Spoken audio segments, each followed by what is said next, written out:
Hey y'all, welcome back to my channel. It's Amber Sharnice, and today's video you didn't ask for, but I'm gonna give it to you anyway. Is my unsolicited YouTube advice.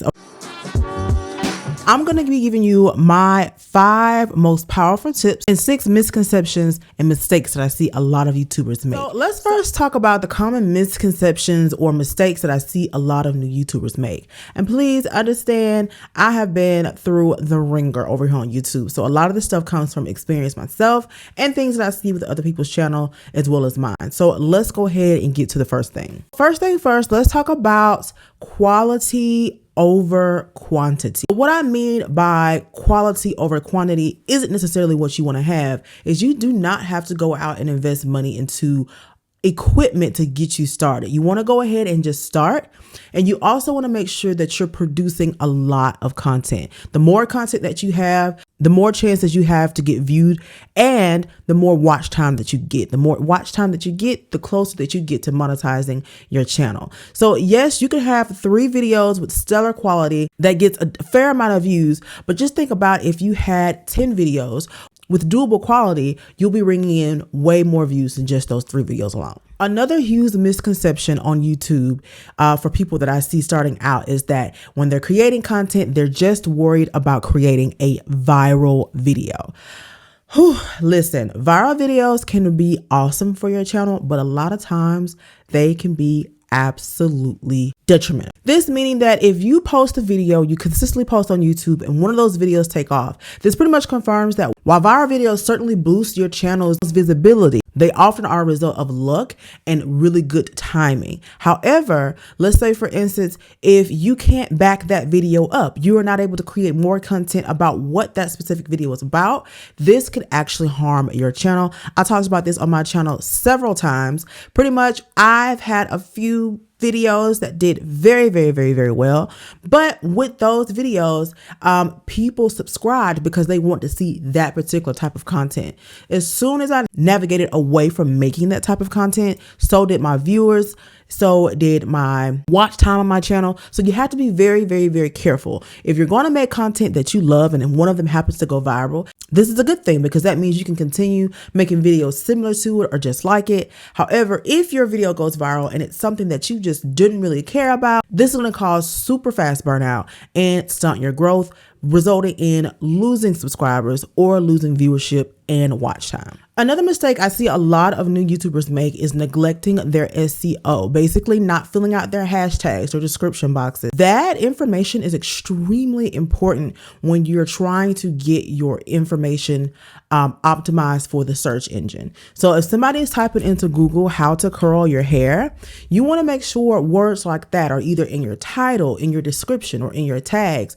So that way you can get those viewers that are coming from Google or that are searching something in their search engine. So without the SEO, it does make it difficult for your videos to show up in the search engines, which can slow the growth of not only your video, but of your channel. Another common mistake that I see is when YouTubers or people that are new to YouTube are not really researching or looking over their own analytics. So what I mean by this is I also do some YouTube one-on-one coaching for newbies or just people that have been on YouTube for just a little while and they're still trying to get their feet wet and understand how it works and grow their channel. So I do offer those courses, and I have had several students or just several people on Instagram that will DM me and ask, hey, I don't know why my channel isn't growing, this, that, and the third. And I really want you to take a look at it and see what's going on. So I'll go over to their YouTube pages, take a look at it. And a lot of the time what I see is there's a few pieces of content that's actually done significantly well. And then they, derive off into other types of content. And don't get me wrong, this mistake is super easy to make. I have actually made this mistake several times before understanding how the analytics really work. So what you want to do is you want to get in there and research who's watching that video. What type of demographic is it? When are they coming in to watch this video? How did they even find this video? Most of that information, if not all, can be found in your own analytics. So take your time, research some videos on how to exactly read your analytics that are on YouTube, determine who the type of person is that's watching your video. This is going to help you create more content just like the one that actually took off and did well, or create some pillars based upon that particular type of content and start to make it that way as well. And lastly, I would say one of the biggest mistakes, very detrimental to the viewership of your videos that you're posting, are the type of thumbnails and titles that people are posting to their videos. So I understand that, there's certain aesthetics, there's certain looks to different types of thumbnails. You want them to aesthetically look this certain type of way. But what you don't realize is, because there's so many people following those type of trends, your thumbnails can get lost in a sea of other thumbnails that does not stand out and interest someone enough to actually click on it. So even before you create the content, you want to get nice, clear, crisp pictures that details exactly what you're speaking upon in your video, and that's going to make someone want to click on it. Just simple things like that definitely helps. Also, the way that you are titling your video. So a lot of people don't necessarily know exactly how to title their video to get a viewer to click on it. I too struggle with this. Sometimes I just can't figure out what's eye-catching, what's attention-grabbing without being clickbait or just plain boring. So a lot of the times I actually go through and change the titles to my videos after noticing if they didn't perform as well as I expected. And remember that you can always do this as well. You can change the title of the video, or you can go in and completely change the thumbnail. Try to see what works. One week have it set this way, the next week change it to something else. And if you notice more traction after changing it or keeping it the same way, then that's how you know exactly, what type of thumbnails and titles to use. Now that we went through and discussed the mistakes and huge misconceptions that I believe that people are making with YouTube, let me go ahead and offer my real advice, my real tips and tricks that will definitely help you grow your YouTube channel. Tip number 1 is, you guessed it, consistency. I know that y'all are tired of hearing that word here on YouTube, about YouTube, regarding YouTube.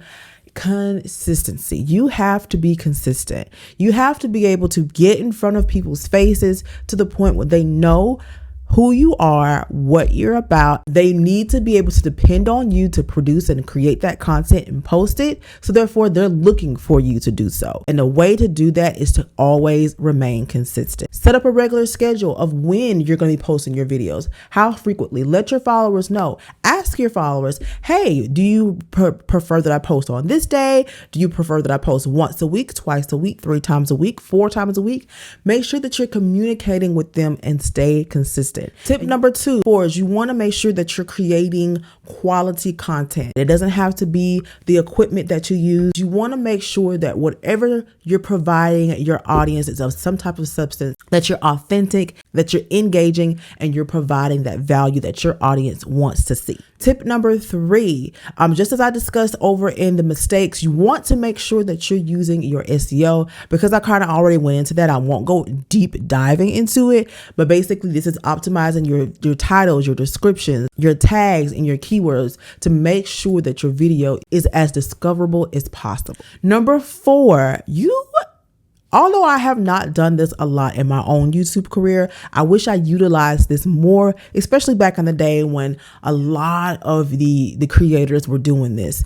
You want to collab with other like influencers, other people that are creating content just the way that you're creating content here on YouTube. Collab with different companies or different brands to get your face out there. You want to be seen everywhere. You want people to know your name so that way they can come to your YouTube channel and be loyal and like and comment and subscribe and DM you and all these things. So this has helped building relationships with other people. If Sally Sue has 14,000 subscribers and you have 10, y'all share things in common, you live in the same city, and you guys actually get along, it's a real authentic relationship. Definitely go ahead and use that in front of the camera. Showcase that in front of the camera. Get some of Sally Sue's subscribers over to your channel, and she can get some of yours over to hers, and you guys can both grow together. You can also do this with brands or companies that you work with that post you onto their own social media. Their following is able to cross-reference that, come over to your page, see that you're doing things,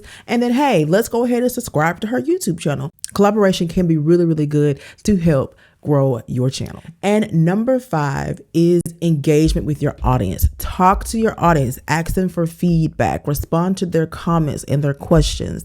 When they share a video of yours, shout them out. You want to make sure that you're building rapport with these people, because these people become your community. They become your ride or dies. They become the people that's telling other folks, hey, I watch this girl, she does this, she does that, and they're getting them to come over to your channel. What a lot of people don't understand is they come over to YouTube or they come over to a social media platform wanting to be an influencer or a content creator with this mindset of, oh, I don't care what people think of me and this, that, and the third, which is okay. I recommend you don't care what the haters or whoever that is saying about you. But the people that's in your community, you want to make sure that you're connecting with them on a certain level so you can gauge exactly what it is from your audience that you need in order to grow. Because at the end of the day, you have to thank those people, because once you make it to the point where your channel has reached a certain level and you're getting certain exposure, it's because of those people who believed in you and your channel and they stuck around that you're getting there in the first place. So make sure that you always give back to them by engaging with them whenever you can. All right, y'all. So this concludes my advice, my unsolicited YouTube advice, the advice that you didn't ask for, but honey, you need it. Okay. I'm so happy that you made it through to the end of this video. Leave me a thumbs up and a comment in the comment section below if you agree or disagree to any of the advice that I provided today, or if you found any of it helpful. If you are interested in growing your YouTube channel and you're looking for either a coach, a mentor, definitely head over to the description box. Click on the link below if you want to get started. Make sure that you're also following me on Instagram, because honey, I give all the deets. Okay. I spill all the beans, no gatekeeping whatsoever. Okay. Thank you again for tuning in. Peace.